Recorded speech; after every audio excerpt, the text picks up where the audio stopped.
In a time long before mirrors were common, before magazines or movies or fashion runways, beauty existed in a different form, shaped by whispers, paintings, poetry, and tradition. Tonight, let us take a journey, back in time, to the medieval world. A world of castles, cloisters, candlelight, and very different ideas of what it meant to be beautiful. Settle in. Let your eyes grow heavy and your breath slow down. You're about to drift into the past, where beauty lived in the hush of candlelight and the rustle of silk. Let us begin with the early medieval period. The early Middle Ages, often called the Dark Ages, spanned roughly from the 5th to the 10th century. It was a time of transition, of kingdoms rising and falling, and of people finding new meaning in life after the collapse of the Roman Empire. In this world, beauty was rarely about fashion or trends. It was deeply intertwined with religion, modesty, and symbolism. To be beautiful was to reflect inner virtue. For women, this meant looking pure, almost ethereal. The church held immense influence over daily life, and so the most celebrated beauty was often inspired by religious ideals, especially the image of the Virgin Mary. What did this mean exactly? It meant that pale, almost translucent skin was admired, not because it was fashionable in the modern sense, but because it suggested a life spent indoors, away from labor, protected and untouched, much like a nun or a noblewoman. Women went to surprising lengths to achieve this effect. Some would apply lead-based powders or mixtures made with ground chalk or flour to appear paler.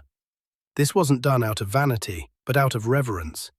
The closer one looked to a holy painting, the more virtuous they were seen to be. Hair, too, was symbolic. Long hair, especially blonde, was considered angelic. It wasn't uncommon for noble women to lighten their hair, using mixtures of saffron, ash, or even lying for hours in the sun, with their hair covered in homemade bleach made of vinegar and herbs. But at the same time, modesty was key. Hair was also considered dangerous, seductive. So, most women, especially those of high status, covered their hair with veils or wimples, elegant pieces of cloth draped around the head and neck. To show too much hair was to be immodest, even sinful. And so, beauty was a careful dance between allure and restraint. Facial features held symbolic meaning too. High foreheads were admired, not simply as a quirk of fashion, but as a sign of intelligence and nobility. So much so that some women plucked or shaved their hairlines to raise the forehead. They also removed their eyebrows entirely or made them very thin, again to create that clean, elevated look. Large eyes, small mouths, and a long, slender nose, these were the features most praised in poetry and painting. They symbolized grace, and yet, no one had selfies to check. No full mirrors in every room. So how did people even know what beauty looked like? Through stories, through illuminated manuscripts, through stained glass windows, and the soft brush of a painter's hand across parchment. These ideals spread slowly, quietly, from noble court to noble court, from monastery to monastery. And what of men? For medieval men, beauty was also linked to virtue and strength, but in a very different way. The ideal man was tall, with broad shoulders, and fair skin that hinted at aristocracy, not toil. He had strong features, sharp cheekbones, a proud nose, a well-shaped beard, but most of all, he had dignity. Chivalry, honor, and loyalty were the traits that made a man truly handsome in the medieval mind. The knight in shining armor was admired not only for his form, but for his code of conduct. A handsome man might wear fine tunics made of wool or linen, but he didn't dress ostentatiously, not in this early period. Flashiness was frowned upon, unless it was for a royal event or special occasion. Jewelry for men was rare, but a signet ring or a cross pendant might be worn, symbolizing wealth and faith. And hair? A well-groomed head of hair and a neatly trimmed beard signaled discipline and control. Many noblemen also adopted the tonsure, the shaving of the crown of the head, especially those in religious orders. In this early medieval world, beauty was not loud, it whispered. Through prayers, through poetry, through silent acts of devotion, it lived in pale faces lit by candlelight, in veiled glances, in the hush of stone cathedrals. But as the centuries passed, the world began to change. Trade increased, towns grew, and with them came new ideas, new influences, and a shift in what people considered beautiful. In the next part of our journey, we'll explore the High Middle Ages, a time of courtly love, troubadours, and royal intrigue. Beauty would take on a new shape, more romantic, more expressive, yet still tied to the spirit of the times. For now, let your mind drift gently, drift through stone corridors and castle halls, where beauty glowed softly, in silence, and in shadow. As the dawn of the High Middle Ages arrived, the world began to shimmer with new colors, new sounds, and new ideas of beauty. Trade routes stretched far across Europe and beyond, carrying silk, spices, and stories. Cities grew, castles rose higher, and the halls of kings and queens became stages for elegance and refinement. Beauty was still a reflection of the soul, but now it wore the delicate veil of romance. This was the age of courtly love, a world of troubadours singing beneath balcony windows, of secret glances and poetic declarations. For noble women, beauty became a celebration of youth and grace, but also of subtle mystery. Pale skin remained prized, still a mark of noble birth and a life untouched by the harsh sun. But now, rosy cheeks started to be seen as charming, a sign of health and vitality. Women sometimes used natural mixtures, rosewater, crushed berries, to tint their cheeks softly, as if kissed by the morning breeze. Hair, long and flowing, was treasured like a precious jewel. Golden tresses were especially admired. Some women carefully lightened their hair using herbal rinses, chamomile flowers or lemon juice, allowing the sun to lend its gentle glow. Hair was often braided, adorned with ribbons or delicate circlets made of silver and gold. Veils were still worn, but more softly, almost as if to invite a curious gaze, rather than to hide completely. Eyes became windows into the soul more than ever before. Dark, almond-shaped eyes were seen as mysterious and deep. Women would darken their lashes and brows using soot or kohl, a natural pigment, to frame their gaze, making it captivating and intense. The ideal face now carried a gentle softness, rounded cheeks, a small, well-formed mouth with a natural smile, and a slender, graceful neck. Necklines in dresses dipped slightly lower, hinting at elegance without revealing too much. Fabric was often fine and flowing, like silk or velvet, embroidered with delicate patterns, flowers, vines, even tiny animals. But beauty was not only skin-deep. Women were expected to be wise, gracious, and gentle. Their mannerisms, their speech, their kindness, all were part of their allure. Poets wrote verses to praise these qualities, weaving together the physical and the spiritual. Men in this age also embraced new ideals. While strength and honor remained important, a more refined appearance was admired among the nobility. Men wore tunics embroidered with fine thread, often belted at the waist, paired with hose that showed off their shapely legs. Colors were richer now, deep blues, reds and greens, dyed with costly pigments imported from faraway lands. Hair became an expression of style. Many noblemen wore their hair longer, sometimes curled or layered, framing their faces with a relaxed elegance. Beards were still popular, but trimmed carefully, sometimes even styled into pointed shapes. Jewelry became more common for men of status. Rings set with precious stones, elaborate brooches, and chains worn across the chest. Yet beneath the surface of this beauty, the medieval man was still expected to embody courage, loyalty, and a noble heart. The legendary knights, the heroes of many tales, were admired not only for their looks, but for their deeds.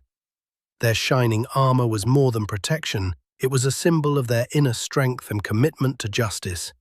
Beyond the courts, common folk had a different relationship with beauty. For peasants and townspeople, pale skin was a luxury rarely seen.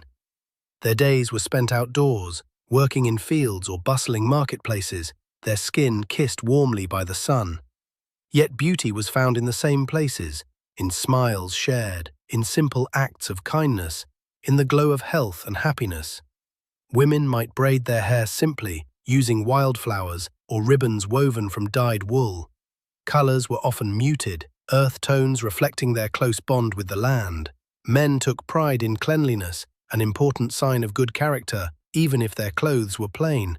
And in villages, festivals brought moments of joy and celebration, where everyone, regardless of rank, adorned themselves with flowers and ribbons. The High Middle Ages show us a world where beauty was not one single idea. It was a dance between the spiritual and the earthly, the hidden and the revealed, where the glow of candlelight could transform a simple face into something almost magical, and where love, tender, hopeful, sometimes secret, painted every gesture and glance with meaning. As you breathe in this tranquil moment, imagine the soft rustle of silk gowns in a castle hall, the quiet murmur of a poet's song floating through the evening air. Let your mind rest in this world, where beauty was both a gift and a story. In the next part of our journey, we will explore the later Middle Ages, an era of transformation, art, and bold new expressions of style.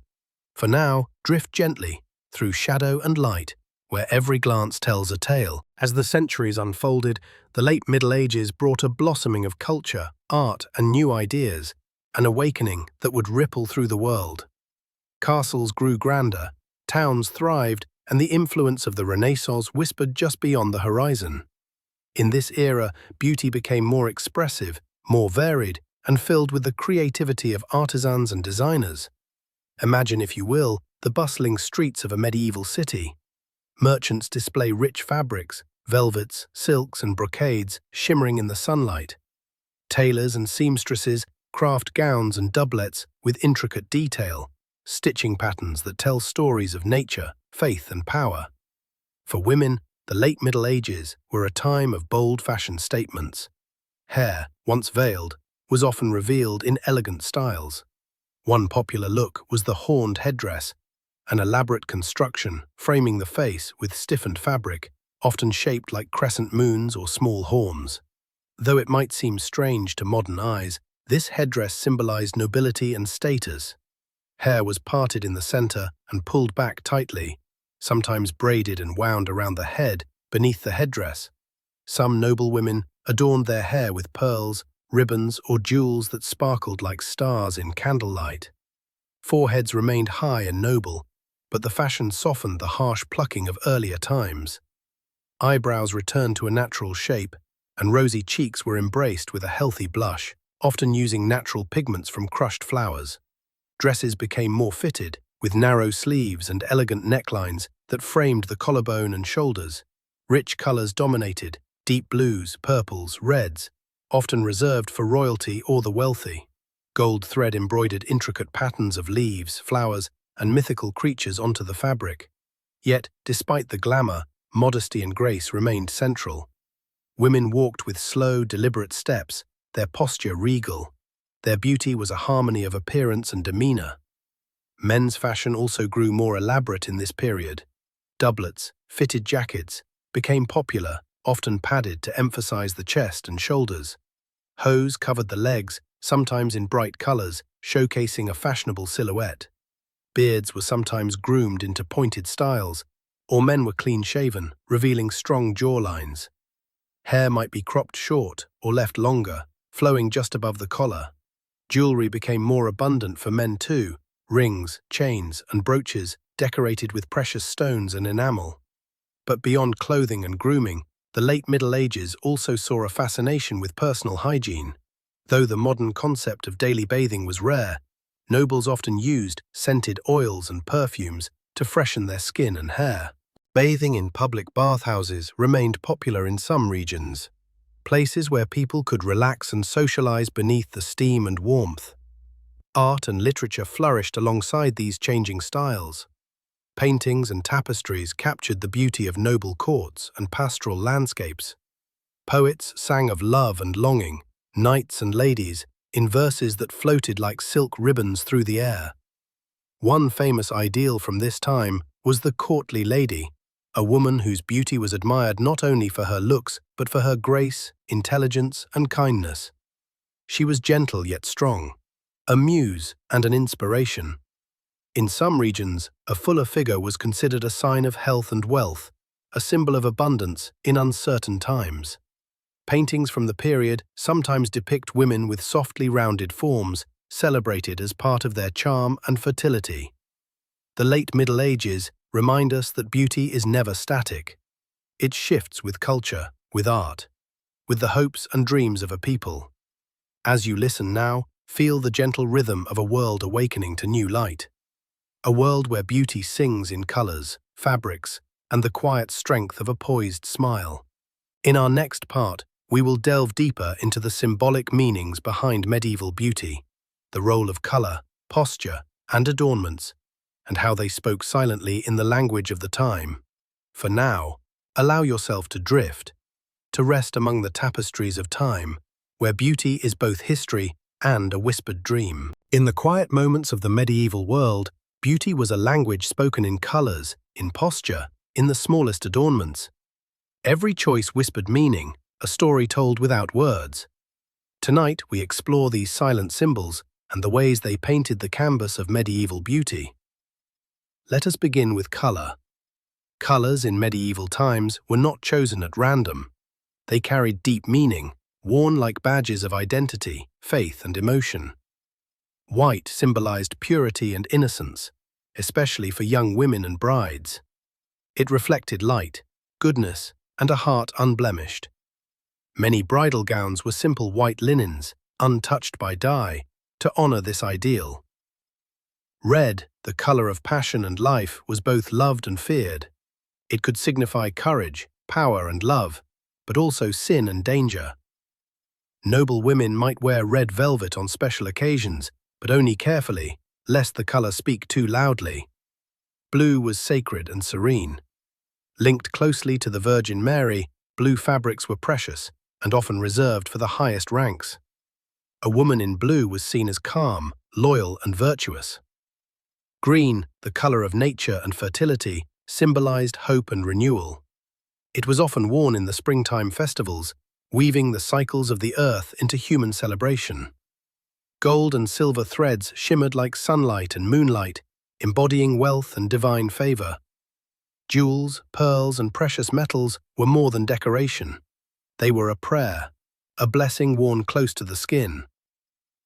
Now, consider posture. In the medieval world, how one carried themselves was as important as what one wore. A lady's grace was shown in her slow, deliberate movements. She walked lightly, as if floating on air, her head held high, yet shoulders relaxed. To sit properly was an art. Crossing the ankles, keeping the back straight, folding the hands gently in the lap, all signs of dignity and refinement. Men, too, displayed their character through posture. A knight stood tall and firm, ready yet calm, embodying strength without arrogance. Posture was a reflection of the soul, a quiet message sent to all who watched. Adornment, too, spoke in whispers. Jewelry was precious, yes, but often symbolic. Rings could signify loyalty or betrothal. Brooches might bear a family crest or a religious symbol. Veils, belts, gloves, all held meaning beyond their beauty. A veil might show modesty or marital status. A belt could symbolize chastity or readiness for marriage. Even the smallest touches mattered. The scent of a flower pinned in the hair, the delicate embroidery on a sleeve, the tiny bells sewn into a hem that jingled softly with movement. Each was a note in the melody of medieval beauty. Through these symbols, the medieval world crafted a language of beauty, rich and subtle, woven with faith, culture, and desire. As you rest here, allow the colors, the postures, and the adornments to mingle softly in your mind's eye. Picture the gentle sway of a silk gown in a castle corridor, the quiet dignity of a nobleman's stance, the sparkle of a jewel catching the candlelight. Let these images lull you deeper into calm. In the next part, we will explore how medieval beauty ideals influenced art and literature, how poets and painters captured the soul of their age, For now, breathe slowly and drift peacefully, wrapped in the timeless embrace of history's gentle beauty. As we journey deeper into the medieval world, beauty reveals itself not only in flesh and fabric, but in the brushstrokes of painters and the carefully chosen words of poets. Art and literature became mirrors reflecting the ideals of the age, gentle, mysterious, and filled with longing. Let us imagine a quiet chamber, candlelight flickering against the stone walls. In the corner, an artist carefully applies color to parchment, creating an illuminated manuscript. Here, beauty is captured in delicate lines, faces pale and serene, eyes downcast or softly smiling, hands folded in prayer, or gently holding a flower. These images were not just decoration, they were windows into the soul. Each face told a story of virtue, of grace, of love. The famous Book of Hours, a prayer book treasured by nobles and clergy alike, was filled with such images, each miniature painting a prayer of beauty and devotion. Poetry, too, sang of beauty. The troubadours of southern France crafted verses that floated on the wind, songs of courtly love, of admiration from afar, of longing and gentle hope. One beloved ideal was the damsel in distress, whose beauty was both a source of inspiration and mystery. She was pure yet strong, gentle yet brave. In England, Geoffrey Chaucer's Canterbury Tales introduced us to a variety of characters, each with their own kind of beauty, from the wise and modest prioress to the vibrant and bold wife of Bath. These stories remind us that beauty is as varied as the human heart. Meanwhile, great painters worked to capture these ideals in stained glass windows, altarpieces, and frescoes. The faces of saints and angels glowed with an otherworldly light, idealized yet deeply human. The famous artist Jan van Eyck, toward the very end of the Middle Ages, brought new life to portraits, each subject rendered with astonishing detail, capturing not only appearance but personality and presence. These works were a bridge between the earthly and the divine, between human beauty and the eternal. As you listen, picture these images and words flowing gently around you, like soft silk draped over your shoulders, or the delicate scent of lavender carried on a summer breeze. Let the art and poetry of medieval times lull you deeper into calm, deeper into rest. In our next part, we will explore the daily rituals that medieval people practiced to care for their beauty and health, the gentle routines of self-care that soothed body and soul. For now, breathe slowly and sink peacefully into the quiet embrace of history's beauty. In the quiet rhythm of medieval days, beauty was nurtured through tender rituals, small acts of care that connected body, mind, and spirit. Though the world was often harsh and uncertain, these moments offered peace, a sanctuary for the soul. Let us walk softly through a typical day where self-care was both practical and poetic. Morning light filters through narrow windows. A noble woman rises, her skin still cool and soft from the night's rest. She begins by washing her face with cool spring water, scented lightly with rose petals or lavender, flowers gathered from the garden at dawn. Her hands are gentle, her touch kind and deliberate. Next comes the combing of hair, a slow, soothing ritual. She untangles each strand with a wooden comb, releasing any knots with patience. Oils infused with herbs, like rosemary or chamomile, are warmed between her palms and lightly smoothed through her golden locks, adding a soft, natural shine. Makeup was simple and natural, a gentle blush made from crushed berries or rose hips, brushed lightly across the cheeks. Lips might be tinted with a soft pink hue from the juice of pomegranate seeds. For men, self-care was no less important. A knight might sharpen his nails, cleanse his face, and braid his hair before donning armor. He might anoint himself with fragrant oils, sandalwood or myrrh, before setting out for the day. Bathing, though infrequent by modern standards, was a cherished ritual. Public bathhouses offered warmth and community, places to wash away worries as well as dirt. In castles, a lady might bathe in a wooden tub filled with hot water, scented with herbs and flowers, her skin softening under the steam's gentle embrace. Clothing was chosen with care, not only for beauty but for comfort and status. Soft linens next to the skin, layered with fine wool or velvet, embroidered with symbols meaningful to the wearer. Jewelry was selected to match mood and occasion. A ring to remind of love, a pendant for protection. Evenings were times of quiet reflection. Candles flickered low, and the scent of frankincense or beeswax filled the air. A lady might brush her hair one last time before sleep, whispering a prayer for health and beauty to endure through the night. The connection between beauty and well-being was deeply understood. A healthy body reflected a peaceful soul. A clear mind was mirrored in bright eyes. As you listen now, imagine yourself in this serene moment. Water gently flowing over your skin, the scent of fresh herbs in the air, the quiet comfort of warm fabrics. Allow these peaceful rituals to soothe your own body and mind. Feel the calm wash over you like a soft, gentle wave. In the next part, we will explore how medieval ideals of beauty began to evolve as the Renaissance dawned, a new era of light and discovery. For now, breathe deeply and rest, wrapped in the gentle care of history's embrace. As the sun slowly rises on the horizon of history, the world begins to shift. The late Middle Ages give way to a new era, the Renaissance, a time of light, discovery, and transformation. Beauty, too, begins to change its shape and voice, blossoming into new forms. Imagine a quiet studio, sunlight spilling through tall windows, illuminating canvases and sketches. Artists begin to explore the human form with fresh eyes, capturing not only outer appearance but the spirit beneath the skin. The medieval ideal of pale, veiled beauty softens. Now, healthy, glowing skin becomes admired. Sun-kissed cheeks, sparkling eyes, and lips full with color. Women's hairstyles become more natural and flowing, often loose or gently curled, reflecting a newfound freedom and confidence. Corsets and tight lacing give way, slowly, to garments that celebrate the body's natural curves. Fabrics become lighter, draping softly, allowing movement and grace. But the echoes of medieval beauty remain.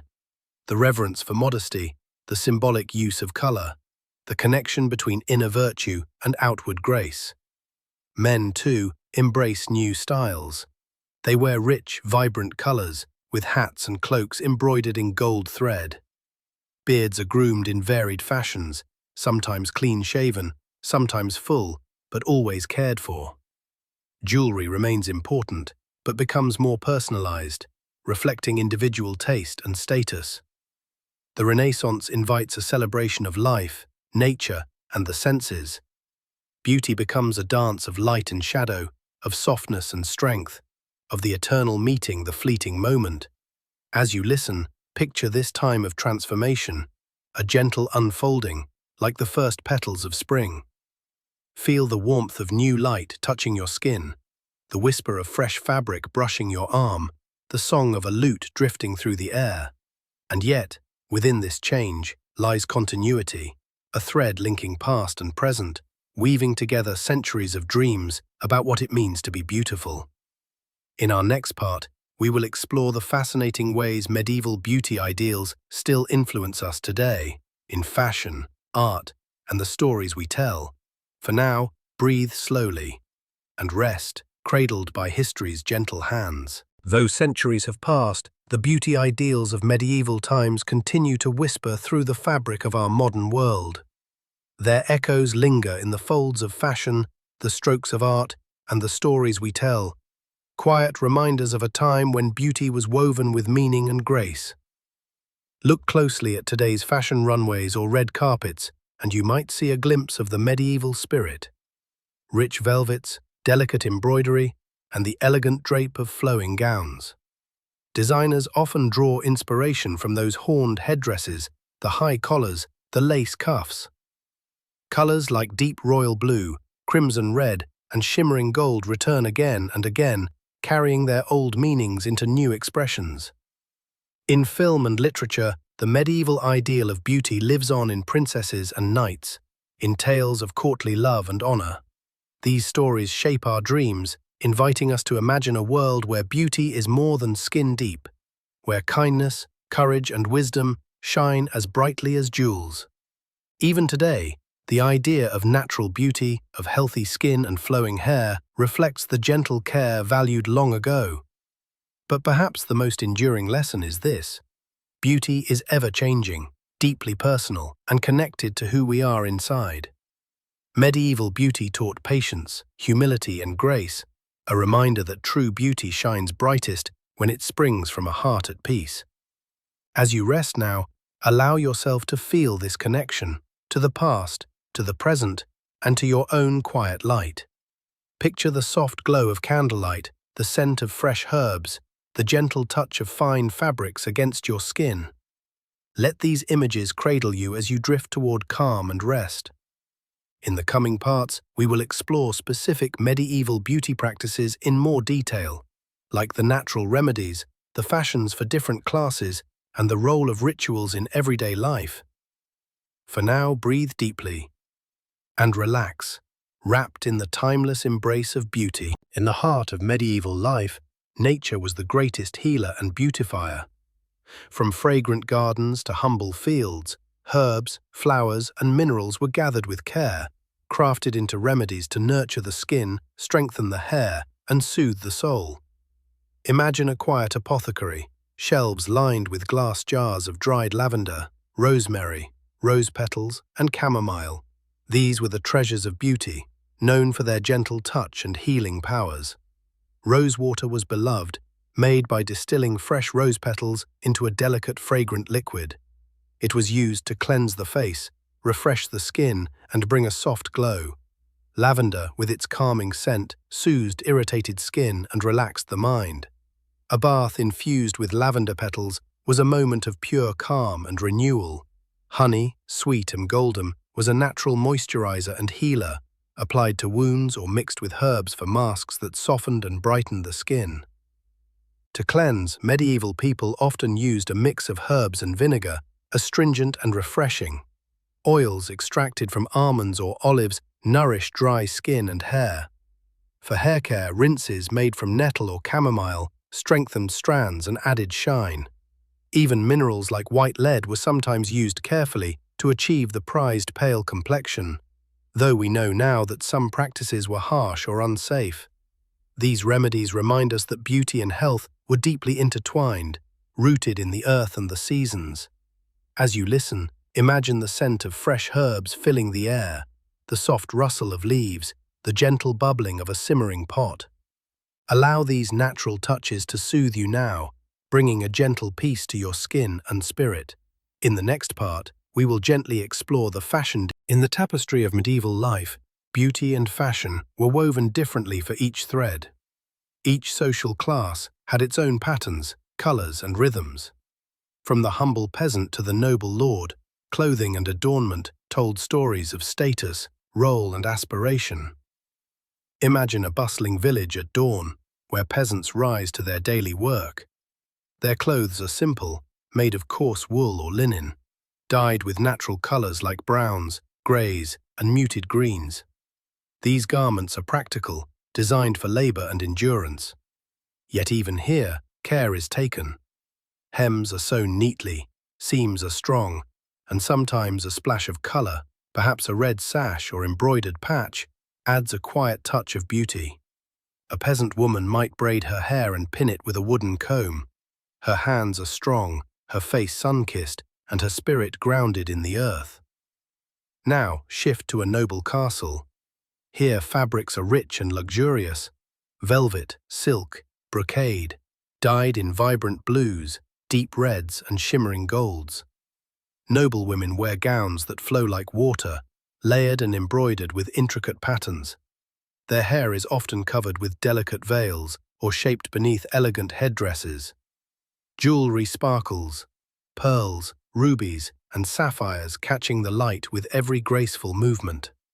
Men wear doublets and hose, often adorned with embroidery and trim that declare their family and rank. Fashion was not just beauty, it was power and identity. Sumptuary laws sometimes regulated who could wear what, keeping certain colors and materials reserved for the highest ranks. Yet, in every class, the desire to express beauty and dignity was deeply felt. As you listen, picture these scenes: the sturdy peasant weaving her cloth, the noble lady adjusting her veil, the flicker of candlelight on jeweled rings. Let these images mingle softly in your mind, a gentle reminder of beauty's many faces. In our next part, we will explore the role of rituals and ceremonies in shaping medieval beauty ideals, moments when appearance became sacred and transformative. For now, breathe deeply and rest, wrapped in the rich fabric of history's embrace. In medieval times, beauty was more than skin-deep. It was woven into sacred rituals and ceremonies that marked the passage of life, faith, and community. These moments, filled with symbolism and grace, transformed appearance into something holy and profound. Imagine the quiet solemnity of a wedding day, where a bride's beauty is a blessing, a promise of new beginnings. Her gown, simple yet elegant, is chosen with care, often white or pale, symbolizing purity and hope. Veils are lifted slowly, revealing a face touched by gentle makeup and the soft glow of candlelight. The exchange of rings seals not just a contract, but a sacred bond, beauty and love intertwined. Religious ceremonies also shaped beauty ideals. During baptism, the infant's skin was anointed with oils, symbolizing purity and grace. Clergy wore vestments richly embroidered with gold thread and precious stones, reflecting heavenly beauty on earth. Feasts and festivals brought color and joy. Masks, ribbons, and flowers adorned faces and hair, celebrating the cycles of nature and the community's shared life. In times of mourning, beauty took a different form, subtle and respectful. Black veils, simple garments, and quiet dignity spoke of loss and remembrance. Through all these rituals, beauty became a language, a way to honor transitions, express faith, and connect deeply with others. As you listen now, imagine yourself in these moments, surrounded by soft candlelight, the murmur of prayers, the rustle of fine fabrics. Feel the gentle power of ritual, the sacredness of transformation. Let this calm wash over you, bringing peace and rest. In the next part, we will gently explore the beauty ideals of medieval men, how strength, honor, and appearance intertwined in their world. For now, breathe slowly and relax, embraced by the quiet grace of history. In the medieval world, beauty for men was woven with threads of strength, honor, and dignity. Far from mere appearance, it was a reflection of character, of courage in battle, wisdom in counsel, and grace in conduct. Imagine a knight preparing for the day, his armor gleaming, his hair carefully tended. Strong, broad shoulders and steady eyes were admired, but so too was the gentle kindness beneath the warrior's exterior. Men took care in grooming, as much to honor themselves as to show respect to those around them. Beards were often kept neat or trimmed, hair combed and sometimes curled with oils. The hands that held a sword also cared for the face and hair, symbols of balance between strength and refinement. Clothing was rich and symbolic. A nobleman's tunic might be embroidered with his family's crest, colors proclaiming loyalty and lineage, boots polished, belts adorned with intricate metalwork, and hats worn just so. All were part of the carefully crafted image. Yet beyond the armor and finery, it was the heart that shone brightest. Chivalry taught that true beauty came from honor, bravery, and kindness. A knight was as admired for his respect toward women and the weak as for his skill in battle. This ideal echoed through poetry and song, the brave, noble hero who was both fierce and fair. As you listen, picture this balance: strength tempered by gentleness, power softened by grace. Feel the steady calm of a man who walks with purpose and kindness. Let these images settle within you, bringing a sense of quiet strength and peace. In the next part, we will explore the fascinating world of medieval hairstyles and how they reflected identity, status, and beauty ideals. For now, breathe deeply and rest, embraced by the timeless grace of history. In medieval times, hair was more than just strands of silk or wool. It was a living crown, a symbol of identity, status, and beauty. The ways hair was worn told stories of who a person was, where they belonged, and the ideals they embraced. Imagine the early morning light filtering through a castle chamber, where a lady's maid gently works through a cascade of hair. Long flowing locks were prized, soft and shimmering like woven gold or deep chestnut. Women often braided their hair into intricate patterns, weaving ribbons or pearls into the strands, creating crowns of beauty that told of grace and refinement. Veils and wimples framed the face, adding mystery and modesty, softening the edges of beauty like a gentle whisper. For men, hairstyles varied with time and place. Some wore their hair short and neat, others favored shoulder-length waves. Beards and mustaches were carefully groomed, symbols of maturity and wisdom. Young men might sport clean-shaven faces, marking their youth and readiness for knighthood or service. Hair care was a ritual, washing, combing, and sometimes perfuming with herbs. Oils of rosemary, lavender, and sage brought not only fragrance but strength and shine. Across classes, hair reflected both personal style and social standing. Noble women's elaborate coiffures contrasted with simpler styles worn by peasants and townsfolk.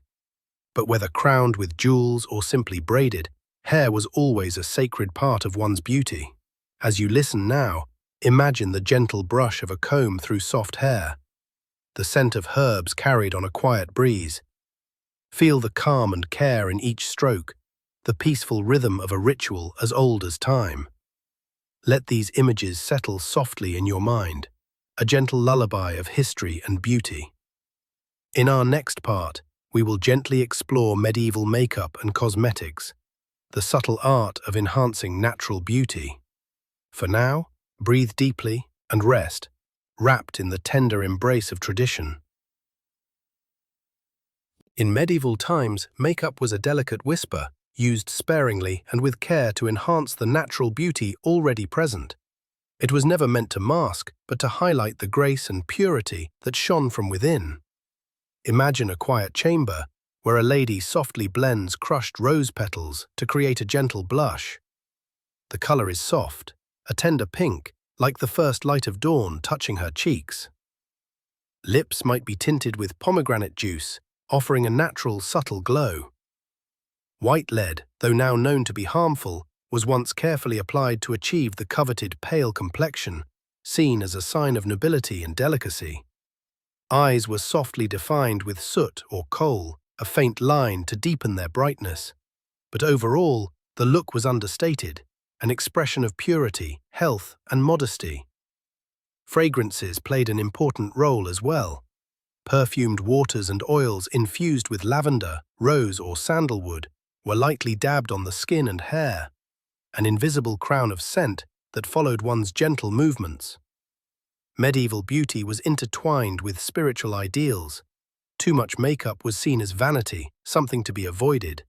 Instead, the goal was harmony, where inner goodness and outer beauty reflected each other in quiet balance. As you listen, imagine the soft touch of petals on skin, the faint scent of roses and herbs carried on a gentle breeze. Feel the calmness of this simple, tender ritual. Let it soothe your mind and ease you toward restful sleep. In the next part, we will explore the role of medieval perfumes and scents, a fragrant journey through history. For now, breathe deeply and relax, embraced by the gentle beauty of the past. In medieval times, fragrance was a gentle language spoken through flowers, herbs, and precious oils. Perfumes were more than mere adornment. They were symbols of purity, protection, and grace. Imagine wandering through a lush medieval garden at dawn. The air is filled with the soft scent of roses, lavender, rosemary, and thyme, all gathered carefully to create fragrant oils and waters. These perfumes were treasured, applied lightly to the skin, hair, and clothing, leaving a subtle trail of sweetness. Rosewater was perhaps the most beloved, its delicate aroma evoking both romance and spirituality. Lavender soothed the senses and calmed the mind, a fragrant balm after a long day. Herbs like rosemary and sage were thought to protect from illness and evil spirits, adding a layer of magic to their beauty rituals. Even spices like cinnamon and cloves found their way into perfumes, creating warm, comforting scents that wrapped the wearer like a soft embrace. Perfumed gloves, ribbons, and handkerchiefs were common, carrying scent close to the skin and sharing it gently with others. The art of scent was subtle, never overpowering, always graceful. As you listen, imagine the gentle breeze carrying these soft fragrances. Feel the calm they bring, a connection to nature, to tradition, and to moments of quiet beauty. Let this fragrant journey ease your mind, inviting peace and rest. In the next part, we will gently explore the symbolism of colors in medieval beauty, how hues carried deep meaning and emotion. For now, breathe deeply and relax, cradled by history's fragrant embrace. In medieval times, bathing was not only about cleanliness, but a ritual of refreshment and renewal. Though the practices varied across regions and social classes, the care for the body was deeply intertwined with health and beauty. Imagine stepping into a warm bath infused with herbs, lavender, rosemary, and chamomile. Steam rising gently, carrying soothing scents into the air. Bathhouses were places of calm and community, where people gathered not just to cleanse their skin, but to relax and connect. Water was seen as a purifier, washing away the dust of daily toil and the worries of the mind. In noble households, baths were often prepared with fragrant oils and flower petals, turning the act of bathing into a gentle, almost sacred experience. For peasants, bathing was simpler but still cherished. Rivers, wells, or wooden tubs filled with warm water offered moments of peace and renewal. Personal hygiene extended beyond bathing. Hands and faces were washed regularly, and linen undergarments were changed often to maintain freshness. Medieval people understood the connection between cleanliness and health, even if the methods were different from ours today. As you listen, imagine the warmth of the bath water, the soft scent of herbs, and the peaceful quiet of a moment dedicated to care. Let this gentle ritual bring calm to your body and mind, inviting relaxation and rest. In the next part, we will explore the delicate art of medieval jewelry and adornment, how treasures enhanced beauty and told stories. For now, breathe deeply and relax, embraced by the tender care of history. In medieval times, jewelry was more than decoration, it was a language of beauty, status, and meaning. Each piece, carefully crafted, told stories of family, faith, and identity. Imagine a lady's delicate fingers holding a finely wrought ring, its band engraved with symbols of love or protection. Necklaces shimmered with pearls and precious stones, symbols of purity, wealth, and divine favor. Brooches and pins fastened gowns and cloaks, their intricate designs showcasing craftsmanship and style. For men, signet rings bore the family crest, used to seal letters and proclaim lineage. Chains of office, ornate belts, and jeweled sword hilts were signs of rank and honor. Jewelry was often infused with spiritual meaning. Crosses, amulets, and talismans offered protection and blessings. The choice of materials was deliberate. Gold and silver shone with wealth and power. Gemstones like sapphires, rubies, and emeralds carried symbolic meanings, wisdom, courage, and hope. Even simple beads or carved bone told tales of personal significance. As you listen, picture these treasures, soft glints of light, the cool touch of metal, the sparkle of gems. Feel the quiet pride and joy they brought, not just in beauty, but in connection to family and faith. Let this peaceful reflection soothe your mind and spirit. In the next part, we will gently explore medieval foot care and the importance of gentle self-care rituals. For now, breathe deeply and rest, wrapped in the quiet beauty of history.